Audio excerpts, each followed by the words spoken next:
is my finished drawing. I have made a mini version for you just as an example. Obviously yours is an A3 painting. When I'm painting, I need newspaper underneath my paper. Obviously I need my drawing. I've already taken a photo of it. Please, if you haven't taken a photo of your drawing before you've painted it, pause the video now, go upload it to Seesaw, and then come back to this video. I have my beautiful paints here, a paint palette, a knife, a paintbrush, and the most important part is some water.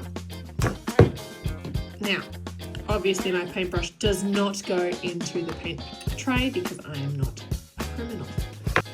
I only need one colour for this artwork because it's monochromatic. So I need to choose very carefully because this colour I will use throughout the rest of my artwork.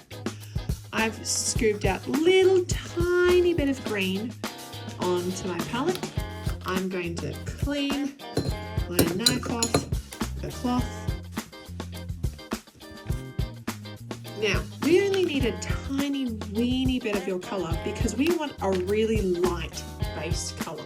We're going to make the colours on top a lot darker, but for now we need a really, really light, almost pastel version of your colour. What we need lots of though is white. Make sure your knife is really clean for this because white gets mixed up very easily. I'm going to grab a big nice glob of white and put it on a separate part of my palette. It's important you don't mix them now, as you might have too much of your colour and it might not make it light enough. I'm going to put my knife in my water for now. I can now use my brush to mix them together. I'm only going to take the tiny weeniest part of green to start with, just a little bit, and then mix it all together. If it needs to be a bit brighter, I can add more later. I'm going to mix it through, make sure it's all together.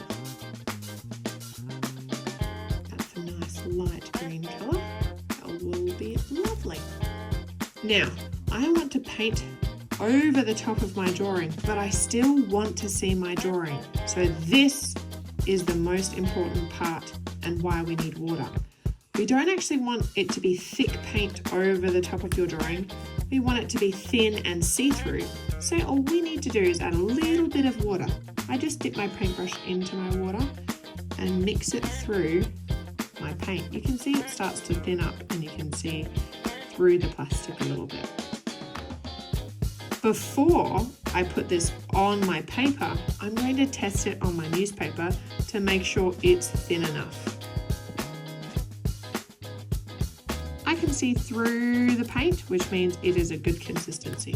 I'm going to dip my brush in one more time with some water and put it on my paper like this.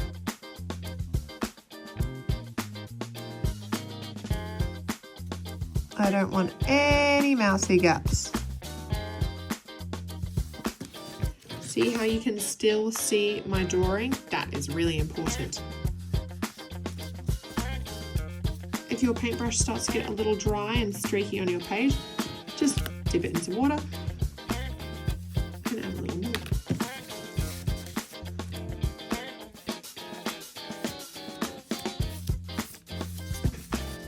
Lovely.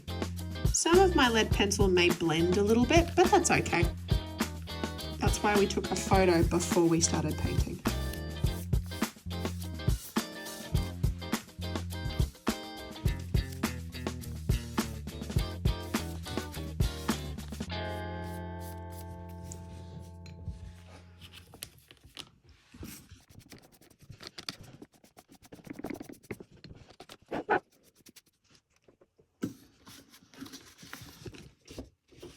I'm just going to check that there's no mousy gaps. Now, let's say, for example, I added too much paint in one area and I couldn't see my drawing underneath anymore. That is such an easy fix. All I need to do, dip my brush in water and spread it out. And I should be able to easily see my drawing again. All done.